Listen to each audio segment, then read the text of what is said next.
Hello, welcome friends once again in Gyan Sadhana e learning app online classes. देखिए, पिछले video में हम लोगों ने क्या ले रहे थे, रिफ्लेक्शन ऑफ लाइट लिया था। उसमें लाइट की प्रॉपर्टीज वगैरह भी बताई थी, कैसे रिप्रेजेंट करते थे ऑफ लाइट को भी बताया था। ठीक है ना। किसकी वेवलेंथ ज़्यादा होती, किसकी वेवलेंथ कितनी होती है, किसकी एनर्जी ज़्यादा होती है, सबके बारे में डिस्कशन किया था हम लोगों ने। ठीक है ना। आज की वीडियो में हम लोग वही रिफ्लेक्शन वाला पढ़ रहे थे। तो आई को क्या बोल रहे थे हम लोग, एंगल ऑफ इंसिडेंस। आर को क्या बोल रहे थे, एंगल ऑफ रिफ्लेक्शन। थीटा को क्या बोल रहे थे, ग्लांसिंग एंगल। अगर देखो आई इक्वल टू आर है तो थीटा इक्वल टू थीटा भी तो होगा कि नहीं होगा, समझ में आ रहा। और ये क्या था, ओरिजिनल पाथ। ये इंसिडेंट है, ये रिफ्लेक्टेड है, ये नॉर्मल, और ये ओरिजिनल पाथ है। तो देखा जाए तो लाइट रे हमारी जा तो इस पाथ पे रही थी, यानी कि कौन सा पाथ हो गया, ओरिजिनल पाथ हो गया। ठीक है ना। कौन सा पाथ हो गया, ओरिजिनल पाथ। तो लाइट रे अपनी घूम गई ना, इतनी घूम गई, तो इसको बोलते हैं एंगल ऑफ डेविएशन। क्या बोलते हैं, जितनी ये घूम जाए इसको बोला जाएगा एंगल ऑफ डेविएशन। यानी डेल्टा इक्वल टू क्या हो जाएगा, एंगल ऑफ डेविएशन। आ रही बात समझ में कि नहीं आई बेटा, क्लियर हुआ कि नहीं क्लियर हुआ। एंगल ऑफ डेविएशन मतलब अगर ये सरफेस नहीं होता तो लाइट रे क्या होती, इसी पाथ पर जा रही होती। इस सरफेस की वजह से लाइट रे क्या हो गई, घूम गई। जब घूम गई तो कितना घूम जाएगी, डेल्टा एंगल। डेल्टा की वैल्यू भी निकाल सकते हैं। अच्छा, अब यहाँ पे देखो, अगर कि ये जो टोटल एंगल है हमको निकालना है रिफ्लेक्शन ऑफ लाइट में ही। हम लोग प्लेन मिरर के बारे में पढ़ रहे हैं। किसके बारे में पढ़ रहे हैं, प्लेन मिरर। ठीक है ना। प्लेन मिरर के ही बारे में डिस्कशन अपना चलेगा। ठीक है ना। प्लेन मिरर तो समझते ही सब लोग।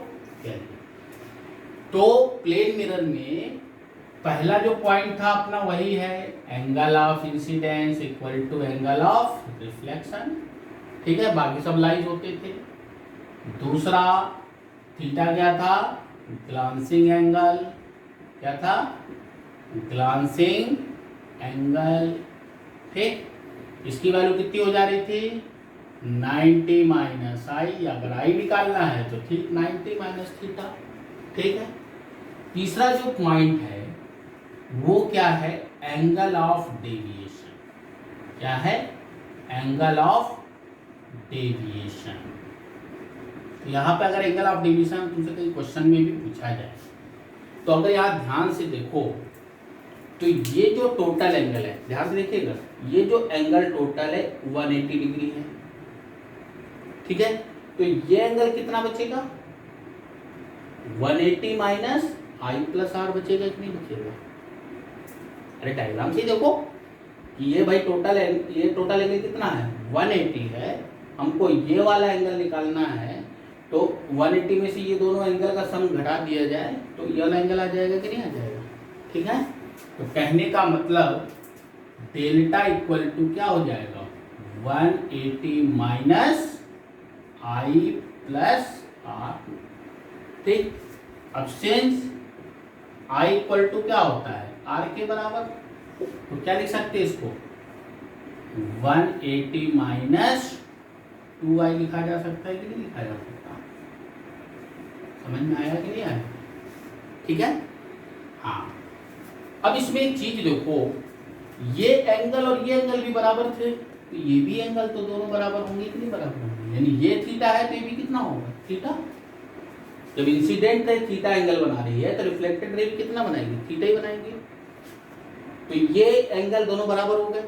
अच्छा, ये एंगल और ये एंगल आपस में बराबर होंगे कि नहीं बराबर होंगे, देखो ये सीधी लाइन तो है दोनों, तो ये अल्टरनेट एंगल हो गए। तो कहने मतलब डेल्टा की वैल्यू 2 टाइम्स ऑफ इसका होगा कि नहीं होगा, थीटा प्लस थीटा कितना हो जाएगा, 2 थीटा होगा कि नहीं होगा। तो अगर ये एंगल ऑफ इंसिडेंस दिया है तो इससे निकाल लेंगे। ठीक है। अगर थीटा दिया हुआ है तो डेल्टा इक्वल टू कितना हो जाएगा, 2 थीटा। इससे हम लोग एंगल ऑफ डेविएशन निकाल सकते हैं। यहाँ पर थीटा क्या है, वही बताया आपको, ग्लांसिंग एंगल।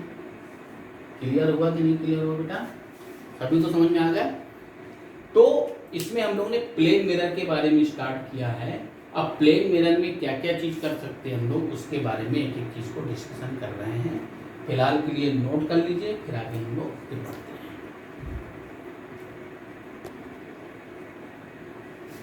हाँ, तो भाई इसमें प्लेन मिरर में हम लोग पॉइंट्स में बढ़ते हैं, मेन पॉइंट्स, ठीक है ना। पहली चीज कि अगर हम लोग देखें, ध्यान से देखना, ये हम लोगों ने प्लेन मिरर रख दिया, ठीक है ना, ये रखा कोई प्लेन मिरर, ठीक। यहां पर कोई ऑब्जेक्ट है, मान लो ओ, ठीक। ऑब्जेक्ट से अगर लाइट चलेगी, अगर इस पर नॉर्मली पड़ती है तो क्या होगी, इसी पाथ पे वापस जाएगी कि नहीं जाएगी।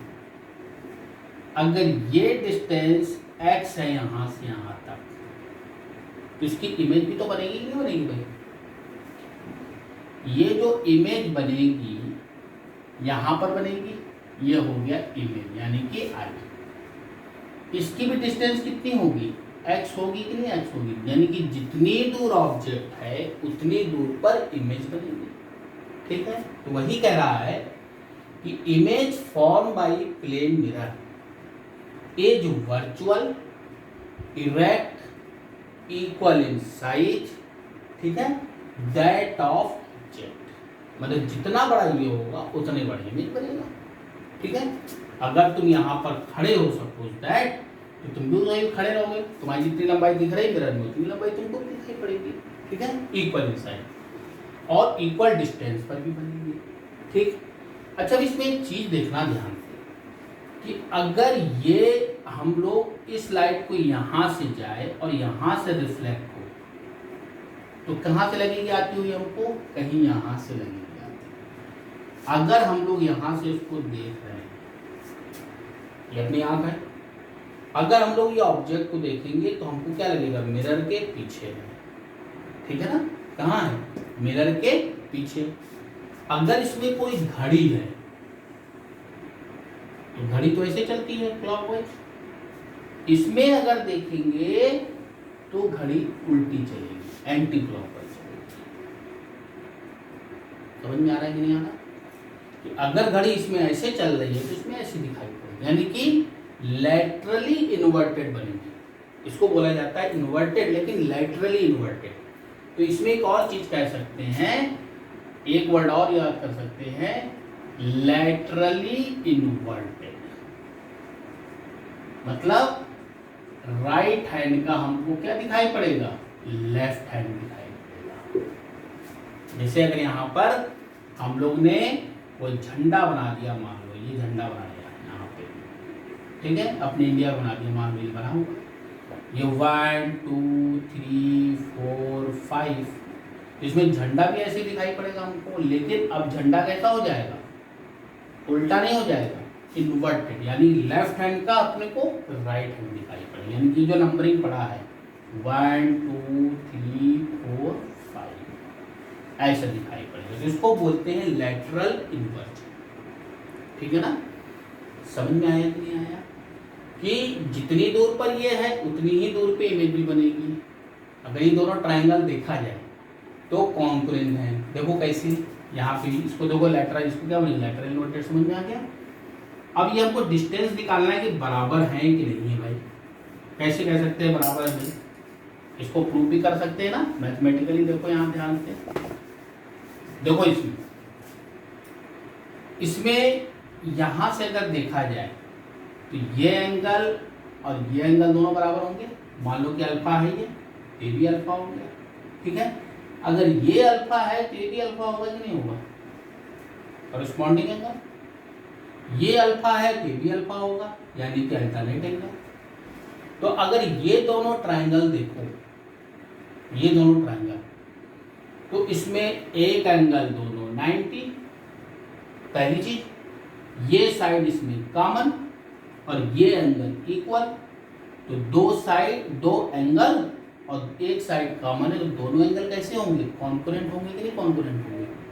जब कॉन्करेंट होंगे तो कहने का मतलब ये डिस्टेंस और ये डिस्टेंस भी क्या होंगी, बराबर होंगी। यानी कहने का मतलब अगर इसको पॉइंट P दे दिया जाए तो OP इक्वल टू PI, यानी कि जितनी दूर ऑब्जेक्ट होगा उतनी दूर इमेज भी फॉर्म होगी।